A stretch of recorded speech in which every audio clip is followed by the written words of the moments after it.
ఈ దారుణం ఏంటంటే శతాబ్దాలుగా పోరాటం చేస్తున్నాం రామజన్మ అయోధ్య రామ మందిరం కోసం.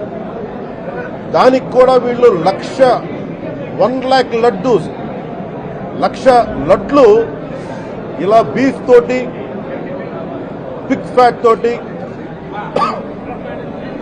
ఫిష్ ఆయిల్ తోటి కలిపిన లక్ష లడ్లు కొన్ని దశాబ్దాలుగా శతాబ్దాలుగా అయోధ్య రామ మందిరం కావాలని చాలా ప్రతిష్టాత్మకంగా తీసుకుంటే దానికి కూడా తిరుపతి లడ్లు వెళ్ళింది, టీటీడీ లడ్లు వెళ్ళింది. ఇది దేశమంతా దీన్ని కదిలిపోయింది. ఈ రోజున ఇలాంటి అపవిత్రం జరిగింది. దీని గురించి ప్రస్తావిస్తే రిపోర్ట్లు బయటకు వస్తాయి. వైసీపీ నాయకత్వం కానీ ఇది రాజకీయ లబ్ధి కోసం చేస్తున్నారని ఒక మాట మాట్లాడుతూ ఉన్నారు. వైసీపీ నాయకులకి కానీ వారి మద్దతుదారులు కానీ నేను మనస్ఫూర్తిగా మీకు తెలియజేస్తున్నా, రామతీర్థం గొడవప్పుడు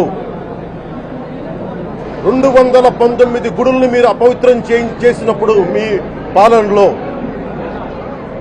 ఒక సగటు హిందువుగా నేను గొంతెత్తి పోరాటం చేయాలి అంటే రోడ్ల మీదకి ఆ రోజే వచ్చామని గుర్తుపెట్టుకోండి. ఆ రోజు కూడా రామతీర్థం